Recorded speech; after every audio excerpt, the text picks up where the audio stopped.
ಅನ್ನುವಂಥ ಮಾತನ್ನು ಕೇಳ್ತಾ ಇದ್ದಾರೆ.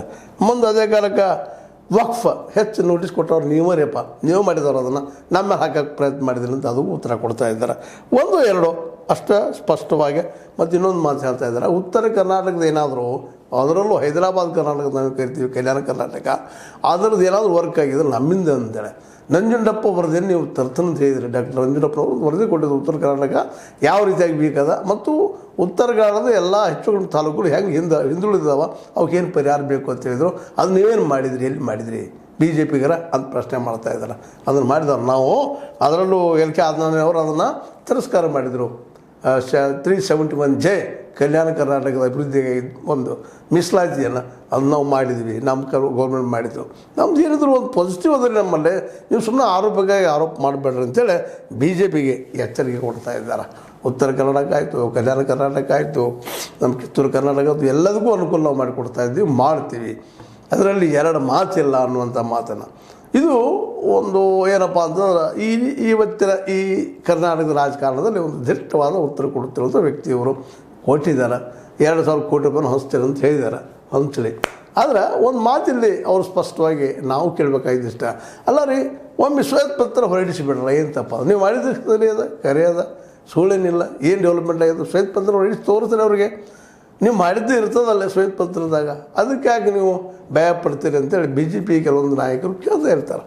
ಹೊರಗೆ ಬರಲಿ ನೋಡೋಣ ಅಂತೇಳಿ. ಅವ್ರು ರಾಜಕೀಯ ಕೇಳ್ತಾ ಇದ್ದಾರೋ ಮತ್ತೆ ಅದಕ್ಕೆ ಕೇಳ್ತಾ ಇದ್ದಾರೋ ಆ ಮಾತು ಬೇರೆ. ಆದರೆ ಸಹಜವಾಗಿ ನಾವು ಸಹಿತ ನಮ್ಮಂಥವ್ರು ಸಹಿತ ಒಂದಿಷ್ಟು ಪ್ರಶ್ನೆ ಮಾಡ್ತಾರೆ. ಹೌದು ನೀವು ಮಾಡಿದಿರಿ, ಮಾಡ್ತಾಯಿದ್ರಿ, ಕಣ್ಣಿಗೆ ಕಾಣ್ತಾ ಇದೆ, ಅದು ಸಣ್ಣ ವಿಷಯ ಅಲ್ಲ. ಅದು ಈ ಒಂದು ಗ್ಯಾರಂಟಿಗಳನ್ನು ಕೊಡೋದು, ಆದರೆ ಅದಕ್ಕಿಂತ ಉದ್ಯೋಗ ಸೃಷ್ಟಿ ಮಾಡೋದಕ್ಕೆ ನೀವೇನು ಮಾಡ್ತಾಯಿದ್ದೀರಿ ಅನ್ನೋದನ್ನು ಜನಕ್ಕೆ ಹೇಳ್ರಲ್ಲ ಅನ್ನೋಂಥ ಮತ್ತಷ್ಟು ಮಾತುಗಳು ಕೇಳಿ ಬರ್ತಾ ಇದ್ದಾವೆ. ಯಾಕೆಂದರೆ ಸಿದ್ದರಾಮಯ್ಯನವರಿಂದ ಒಂದು ಸಾಧ್ಯದ ರೈತರಿಗೆ ಅವರು MSPಯನ್ನು ಕರ್ನಾಟಕದ ಮಟ್ಟಿಗೆ ಕಾನೂನು ಮಾಡಲಿಕ್ಕೆ ಅವ್ರಿಗೆ ಸಾಧ್ಯ. ಕಾನೂನು ಮುಗಿದ ಮೇಲೆ ಕಳಿಸ್ರಿ ಸೆಂಟ್ರಲ್ಗೆ, ಅವ್ರು ರಿಜೆಕ್ಟ್ ಮಾಡಲಿ ಬೇರೆ, ಏನು ಮಾಡ್ತಾರೆ. ಮುಂದೆ 3 ಕಾಲೇ ಕಾನೂನು ಅವ್ರು ಸ್ವತಃ ಮೋದಿ ಅವ್ರು ತೆಗೆದಾರೆ, ಅದನ್ನು ತೆಗೆದು ಕಳಿಸಿಬಿಡ್ರಿ. ಕಣ್ಣಿಗೆ ಕಾಣುವಂಥ ಸತ್ಯಗಳು ಇವು ಮಾಡುವಂಥವು, ಇವ್ರು ಯಾಕೆ ಮಾಡೋದು ಹಿಂಜರಿತಾ ಇದ್ದೀರಿ ಅಂತ. ಮತ್ತು ರಾಹುಲ್ ಗಾಂಧಿಯವರು ಸಪೋರ್ಟ್ ಅದ, ಅದಕ್ಕೆ ನಿಮಗೆ ಓಪನ್ ಆಗಿ ಮಾತಾಡ್ತಾ ಇದ್ದಾರೆ. ಅವರು ಸೆಂಟ್ರಲ್ದಲ್ಲಿ ವಿರೋಧ ಮಾಡ್ತಾ ಇದ್ದಾರೆ, ನಿಮ್ಮ ಕಾನೂನು ನಾವು ಮಾಡ್ತೀವಿ ಅಂತೇಳಿ. ಮತ್ತು ಈಗಾಗಲೇ ನೀವು ಸರ್ವೆ ಮಾಡಿದ್ದನ್ನು ಈ ಒಂದು ಹಿಂದೆ ನಿಮ್ಮ ಈ ಒಂದು ಎಜುಕೇಷನ್ ದೃಷ್ಟಿಕೋನಾಗಿರ್ಬೋದು, ಸಾಮಾಜಿಕವಾಗಿ ನೀವು ಮಾಡಿದಂಥ ಒಂದು ಏನು ಸರ್ವೆ ಅದಲ್ಲ ಈ ಹಿಂದುಳಿದವ್ರದ್ದು, ಅದನ್ನು ಬಿಡುಗಡೆ ಮಾಡಿರಿ. ಏನು ನಿಮ್ಗೆ ಗೊತ್ತಾಗ ಜನಕ್ಕೆ. ಯಾಕಪ್ಪ ಅಂತಂದ್ರೆ ಈ ಎಲ್ಲ ದಿಟ್ಟ ನಿಲುವುಗಳು ಸಾಮಾನ್ಯರಲ್ಲಿ ಬರುವಂಥ, ಸಾಮಾನ್ಯ ನಾಯಕರು ಬರುವಂಥ ವಿಷಯ ಅಲ್ಲ. ಅವ್ರು ಕೇವಲ ಕುರ್ಚಿ ರಕ್ಷಣೆ ಮಾಡಿಸೋಳಾಗಿ ಪ್ರಯತ್ನ ಮಾಡ್ತಿರ್ತಾರೆ. ನೀವು ಮಾಡಲೇ ಬುದ್ಧಿಲ್ಲ ಅಂತಲ್ಲ, 2 ಸಲ CM ಆದರೆ ನೀವು ಕುರ್ಚಿ ಬಚಾವ್ ಪ್ರಶ್ನೆ ಇವತ್ತಂತ ಏನಿಲ್ಲ. ಯಾಕಂದ್ರೆ ಕುರ್ಚಿ ಬಚಾವ ಭದ್ರದ. ಇವತ್ತು ಯಾರು DK ಅವ್ರಿಗೂ ಗೊತ್ತಾಗಿಬಿಟ್ಟದೆ. ನಾವು ಇದು ಅಲ್ಲಾಡಿಸಿದ್ರು, ಇದನ್ನು ಅಲ್ಲಾಡೋ ಗಿರಿಕೆ ಎಲ್ಲ ನಮಗೆ ಭಾಳ ಸ್ಟ್ರಾಂಗ್ ಇದ್ದಾರೆ, ಮತ್ತು ಇವ್ರು ಬೆಂಬಲಿಗರು ಸಾಕಷ್ಟು ಇದ್ದಾರೆ ಅನ್ನೋದು ಅವ್ರಿಗೆ ಮನವರಿಕೆ ಆಗಿದೆ.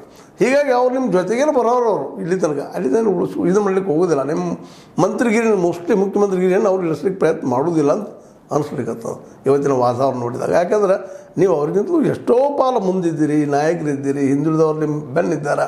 ಹೀಗಾಗಿ ನೀವು ಇವತ್ತು ಪಂಚಮಸಾಲಿ ಅವರು ನೇರ